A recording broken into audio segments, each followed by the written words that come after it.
এবার দেখে নেব কিছু টুকরো খবর। 1994 বিশ্বকাপ জয়ী ব্রাজিলিয়ান তারকা রোমারিও 58 বছর বয়সে আবারও ফিরছেন ফুটবলে। রিও ডি জেনেরিওর দ্বিতীয় বিভাগের একটা ক্লাবের প্রেসিডেন্টের দায়িত্বে আছেন তিনি, কিন্তু হঠাৎ ফুটবলার হিসেবেও নাম নিবন্ধন করেছেন সাবেক এই ব্রাজিলিয়ান স্ট্রাইকার। তবে প্লেয়ার হিসেবে যে পারিশ্রমিক পাবেন তার পুরোটাই ক্লাবকে দান করে দিবেন সাবেক এই সিলেসাও সুপারস্টার। আজ থেকে ঘরের মাঠে নিউজিল্যান্ডের বিপক্ষে 5 ম্যাচের টি-20 সিরিজে শুরু হচ্ছে পাকিস্তানের। এই সিরিজে অধিনায়ক বাবর আজম ও পেসার শাহিন আফ্রিদিকে বিশ্রাম দেওয়ার কথা জানিয়েছে পাকিস্তান ক্রিকেট বোর্ড। ম্যাচ পূর্ব সংবাদ সম্মেলনে পাকিস্তানের হেড কোচ আজহার মাহমুদ বাবর আজম ও শাহিনের বিশ্রামের ইঙ্গিত দেন। আজহার বলেন, যদি সম্ভব হয় বাবরকে বিশ্রাম দেওয়া হবে, প্রথম 2 ম্যাচে খেলানো হবে না আফ্রিদিকেও।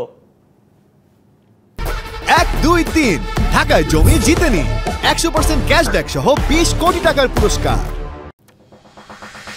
মৌসুম শেষে বায়ার্ন মিউনিখের দায়িত্ব ছাড়ছেন কোচ টমাস টুকেল। স্প্যানিশ দৈনিক মার্কা জানিয়েছে, আগামী মৌসুমে তার জায়গায় জিদানকে নিয়োগ দিতে চায় বাভারিয়ানরা। 2021 সালের জুনে দ্বিতীয় মেয়াদের রিয়াল মাদ্রিদের কোচের দায়িত্ব ছাড়ার পর কোচিং থেকে দূরেই আছেন জিনেদিন জিদান।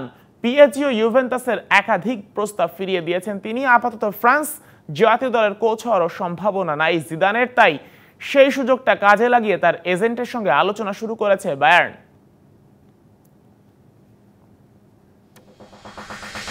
বায়ার লেভারকুসেনের বিপক্ষে দলে জায়গা হবে না সেটা আগেই জেনে গিয়েছিলেন নাভি কেইতা।